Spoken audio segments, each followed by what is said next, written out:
Jemaat yang diberkati oleh Tuhan, selamat hari Minggu dan Shalom. Firman Tuhan dari Matius pasal 16 ayat 13 sampai 20 menjadi bahagian untuk kita renungkan dalam kebaktian Minggu pagi ini dengan tema yang diberikan, mengaku percaya dan mengenal yang diimani. Mengaku percaya dan mengenal yang diimani. Ada berbagai cara seseorang mengalami perjumpaan dengan Tuhan. Ada banyak cara orang mengalami pengenalan yang makin utuh tentang Yesus Kristus dan karyanya. Perjumpaan dengan Tuhan dan pengenalan dia lebih dari sekedar tahu, punya sejumlah pengetahuan, informasi tentang siapa itu Yesus dan karyanya. Dan karena itu perjumpaan dan pengenalan terhadap Yesus bukan sebuah proses sekali jadi, tuntas, tetapi terus berjalan sejauh pengalaman hidup manusia dalam iman kepada Yesus Kristus. Berbicara tentang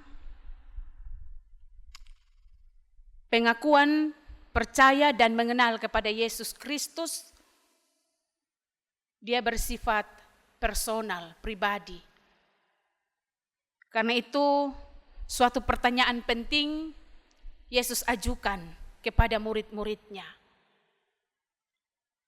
Siapakah aku ini?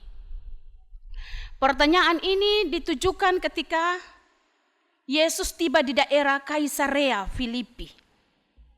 Kaisarea Filipi adalah tempat yang terkenal, daerah yang terkenal dengan banyaknya tempat-tempat ibadah untuk para dewa. Setiap bangsa bangun kuil untuk penyembahan para dewanya. Di Kaisarea Filipi juga ada tempat ibadah yang didirikan untuk menghormati Kaisar Roma. Karena itu di tengah-tengah banyaknya dewa yang dipercayakan orang di tempat itu, Yesus menanyakan pendapat mereka tentang siapa dirinya. Dalam bacaan-bacaan sebelumnya, Alkitab mencatat Yesus banyak melakukan pengajaran. Pengajaran dia penuh kuasa, kata-katanya berhikmat. Yesus banyak melakukan mujizat yang tidak dapat dicerna secara logika. Dan karena itu banyak orang terus mencari, mengikuti kemanapun Yesus pergi. Mungkin mereka sudah dengar pengajaran-pengajaran itu. Dan mereka mau terus untuk dengar. Mungkin mereka dalam pergumulan untuk lepas dari suatu keterikatan penderitaan. Karena itu mereka juga mau mengalami mujizat yang Yesus sudah buat bagi banyak orang. Dan Yesus mau tahu. Karena itu Yesus tanya kepada murid-muridnya, menurut orang banyak itu yang mengikuti dia, siapa itu anak manusia? Ada yang bilang, Alkitab bersaksi, Yohanes Pembaptis. Ada yang bilang Elia, ada pula yang mengatakan Yeremia atau salah seorang dari para nabi. Setelah informasi ini disampaikan, pertanyaan ini kembali Yesus tujukan. Secara khusus kepada 12 murid.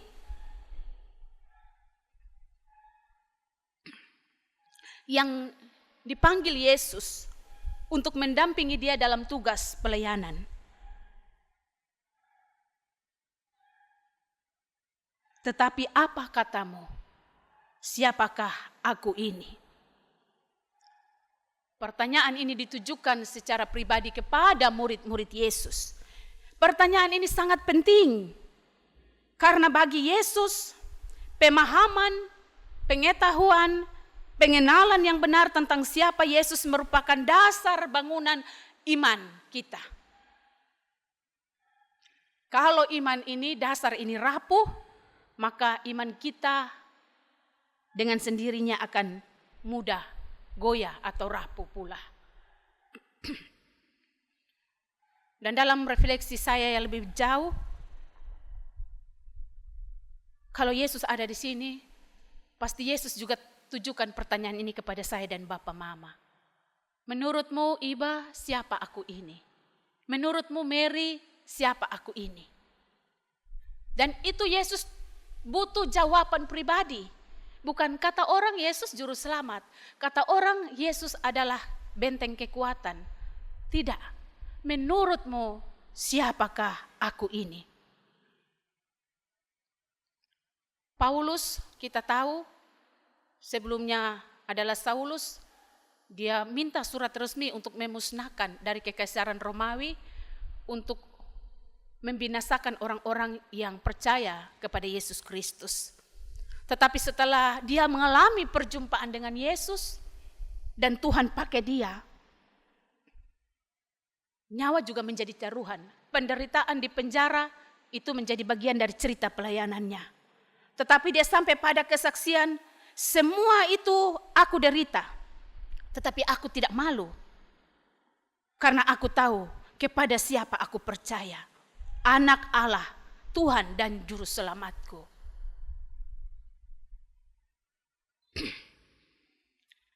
Poin ini yang menjadi bagian perlindungan saya dan Bapak Mama dalam kebaktian Minggu pagi ini.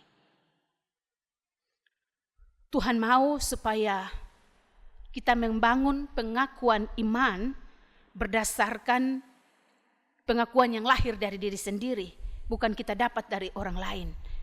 Pengakuan yang lahir dari diri sendiri karena pengalaman perjumpaan dalam perjalanan hidup bersama dengan Tuhan. Orang lain ketika dia dalam penderitaan satu penyakit dan dalam doa, puasa, dia mengalami kesembuhan. Dan dia ada dalam sebuah kesaksian. Yesus adalah dokter yang ajaib.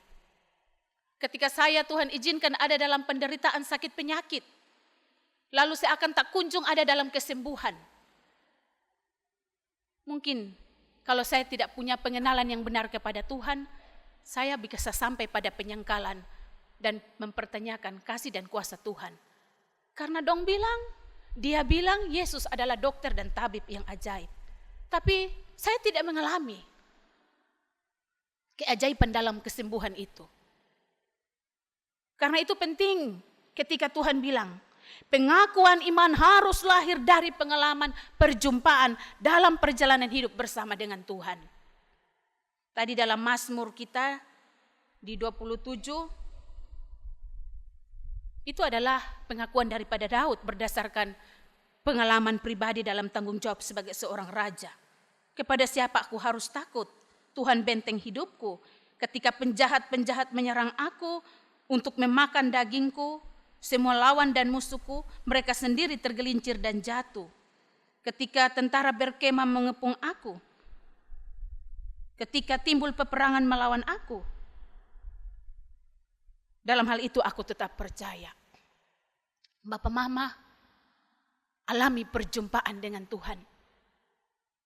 Dan terus ada dalam pengenalan secara pribadi kepada siapa itu Tuhan.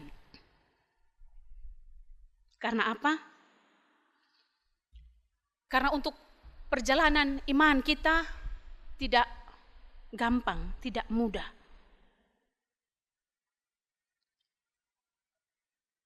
Ada tanggung jawab yang Tuhan kasih kepada kita. Ketika kita ada di dalam dasar iman yang kuat, kita punya tanggung jawab untuk juga memperkenalkan dan membawa jiwa ada dalam pengakuan terhadap siapa Yesus yang kita sembah itu. Ketika Yesus tanyakan pertanyaan ini, tujukan pertanyaan ini kepada murid-muridnya, menurutmu siapakah aku ini? Simon Petrus menjawab, Engkau adalah Mesias, anak Allah yang hidup. Kata Yesus, berbahagialah engkau Simon bin Yunus, sebab bukan manusia yang mengatakan kepadamu, melainkan Bapa-Ku yang di sorga. Dan aku berkata kepadamu, engkau adalah Petrus, dan di atas batu karang ini aku akan mendirikan jemaatku. Dasar iman yang kuat menjadi kekuatan untuk Tuhan pakai kita menjadi kesaksian bagi banyak orang dan membawa orang untuk ada dalam perjumpaan dengan Tuhan dan pengenalan dengan Tuhan. Alam maut tidak akan menguasainya. Kepadamu akan kuberikan kunci kerajaan sorga. Apa yang kau ikat di bumi akan terikat di sorga, dan apa yang kau lepaskan di dunia akan terlepas di sorga. Ada kuasa otoritas yang Tuhan kasih kepada Petrus untuk menjadi alat pewartaan Injilnya. Berangkat dari iman yang teguh, pengenalan yang benar, yang kokoh dan kuat tentang siapa itu Yesus.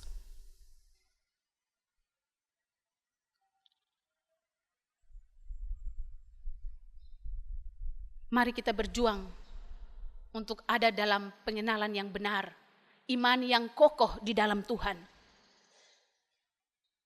Sebelum kita menjadi saksi bagi banyak orang. Karena dunia jahat.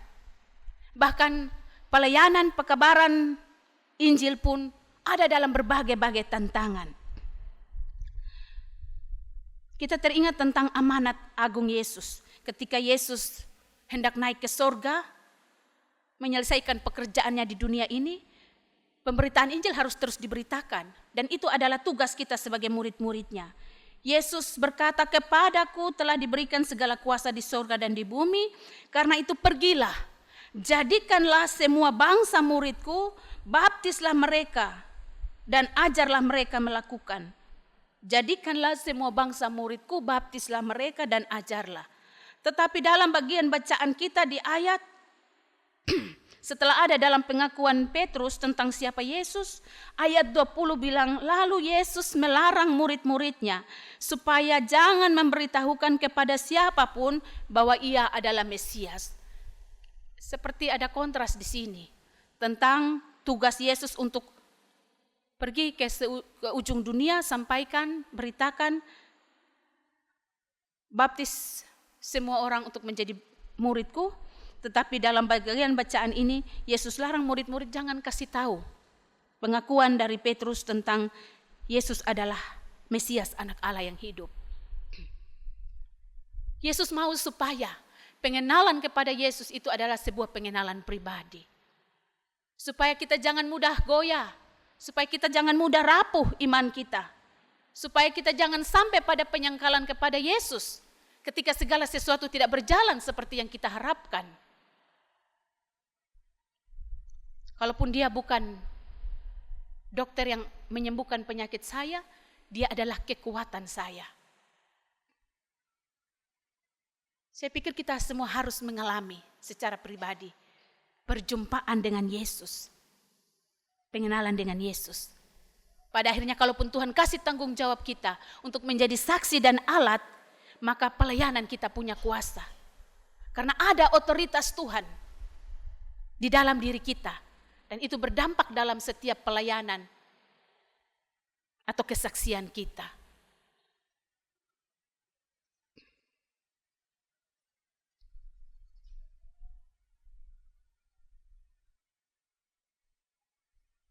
Siapakah Yesus menurutmu?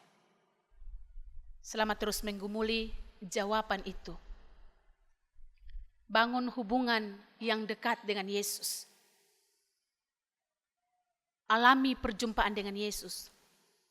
Yesus selalu menanti untuk kita jumpai dalam jam-jam doa kita, dalam pujian-pujian, dalam pembacaan dan perenungan firman Tuhan.